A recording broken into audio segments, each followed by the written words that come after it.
You're more likely to be killed by a car than by a snake. And yet you have never once flinched at a parking lot. Something inside you is keeping a list. It has 6 things on it. You didn't write it. You didn't learn it. And the 6th item is the only one that is still hunting you. Start with the monkeys. In the 1980s, the psychologist Susan Mineka put a live snake in front of rhesus monkeys that had been born and raised in a laboratory. They had never seen a snake in their lives. They didn't care. They reached straight past it to grab food. Then she let them watch a single video of a wild-born monkey panicking at a snake. Once. That was all it took. From that moment on, the lab monkeys were terrified of snakes. Not cautious. Terrified, and the fear held for months. But that isn't the strange part. Mineka and her colleague Michael Cook edited the footage. They took the same screaming monkey face and spliced it onto a video of a flower. Then a toy rabbit. The lab monkeys sat and watched another monkey lose its mind over a flower and learned absolutely nothing. No fear, no flinch. They looked at the flower and went back to eating. So the fear was never taught. The readiness was already installed. The video was only the switch. That readiness has a name. In 1971, the psychologist Martin Seligman called it biological preparedness. In plain English, your brain is not a blank slate that learns to fear whatever happens to hurt it. It arrives preloaded, tilted toward a short, specific list of dangers, waiting for the world to confirm what it already suspects. And that list is almost identical in every human being alive. Number 1 is snakes. Number 2 is spiders. Number 3 is heights. Number 4 is deep or dark water. Number 5 is darkness itself. The 6th is different. Hold on to that one. Now look at what is not on the list. Cars kill over 1 million people every year. Electricity kills, cigarettes kill, sugar kills slowly and enthusiastically. Nobody wakes up sweating from a nightmare about a wall socket. There's no clinic full of people who cannot walk past a car without their hands shaking. Your fear system has been handed a world it has never seen, and it is still scanning for something that stopped mattering thousands of years ago. Which raises the obvious question. If the list is that old, how deep does it actually go? Deeper than your conscious mind. The Swedish psychologist Arne Öhman ran an experiment that sounds like a magic trick. He flashed pictures at volunteers for a few thousandths of a second, and then immediately covered each one with a scrambled, masking image so fast that the conscious mind never registered anything at all. The volunteers could not say what they had seen. They were guessing. But when the hidden picture was a snake or a spider, their skin began to sweat. A measurable stress response to something they did not know they had looked at. Pictures of flowers and mushrooms produced nothing. Some part of you saw the snake. It just didn't tell you. That part has an address. Joseph LeDoux spent decades mapping a shortcut in the brain, a route that carries raw sensory information straight from the thalamus to the amygdala, arriving before the visual cortex has finished working out what the object even is. It is fast and it is stupid. It cannot tell a snake from a garden hose. It doesn't try. It fires first and lets the rest of your brain apologize afterward. That is why you jump back from the hose. And that is why a half second later, you feel slightly ridiculous. The bias shows up before you can read. Vanessa LoBue and Judy DeLoache showed adults and 3-year-old children grids of 9 photographs, one odd image hidden among 8 others. The snake among the flowers was found faster than the flower among the snakes. Children who had never encountered a real snake in their lives still picked it out of the grid quicker than anything else. Lynne Isbell, an anthropologist, has pushed this further than almost anyone.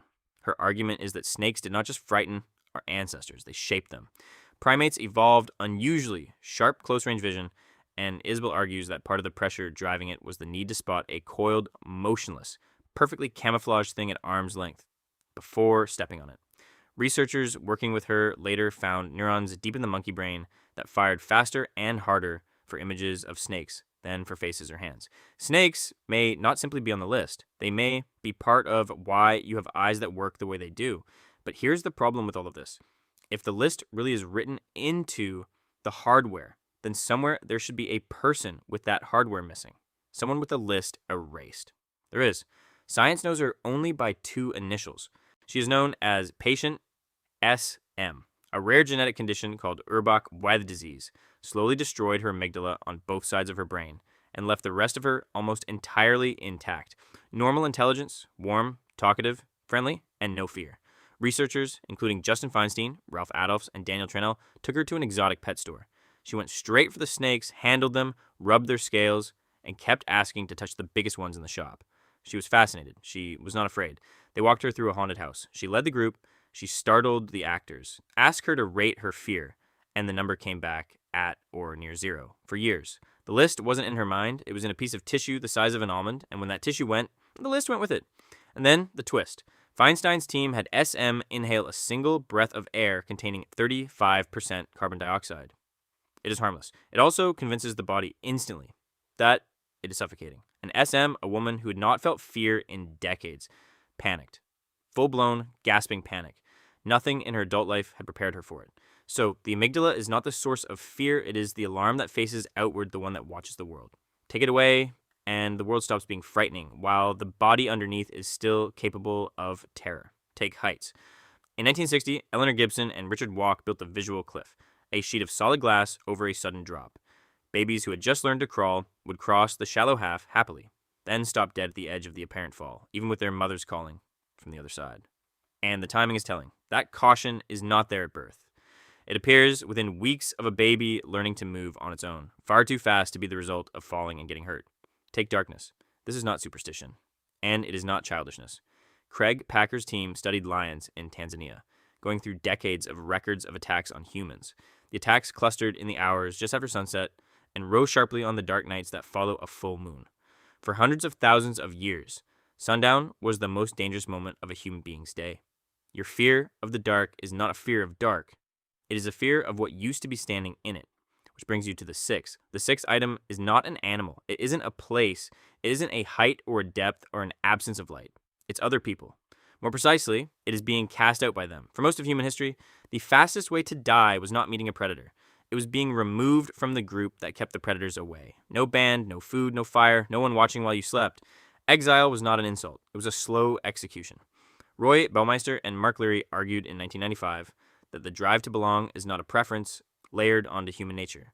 It is a load-bearing wall. And in 2003, Naomi Eisenberger, Matthew Lieberman, and Kipling Williams put people in a brain scanner to play a simple online ball-tossing game with 2 others. Partway through, the other 2 simply stopped throwing them the ball. That's the whole cruelty. No insults, no words, no stakes. The scans lit up in the dorsal anterior cingulate cortex, a region deeply involved in the distress of physical pain. Being left out of a meaningless computer game registered in the brain like an injury. Now think about what that means for your day. You will not meet a snake today. You probably won't stand at the edge of a cliff, swim in black water, or walk home through real, unlit darkness. 5 items on your list have been quietly retired by modern life. The 6th has been amplified beyond anything your ancestors could have imagined. Ask people what frightens them most, and speaking in front of a crowd lands near the very top, above heights, above snakes. Standing in front of a group and being judged by it is the oldest test there is. Your body does not know the crowd cannot exile you. It only knows a large number of people are looking, deciding, and might not approve. That is the tight feeling when a room goes quiet as you walk in. That is the drop in your stomach when a message is read and not answered. That is why you can be surrounded by people, safe, warm, fed, with every predator on Earth locked out of the building, and still feel something ancient stir when you notice you weren't included. You're carrying a threat list written before your species existed, by ancestors who needed it desperately. 5 of the 6 are now almost obsolete. The last has been handed a screen, an audience of strangers, and a permanent record of every time someone chose not to answer. You're more likely to be killed by a car than by a snake. But no car has ever decided you didn't belong. That's why you'll walk across the parking lot without a thought in your head and check your phone before you reach the other side.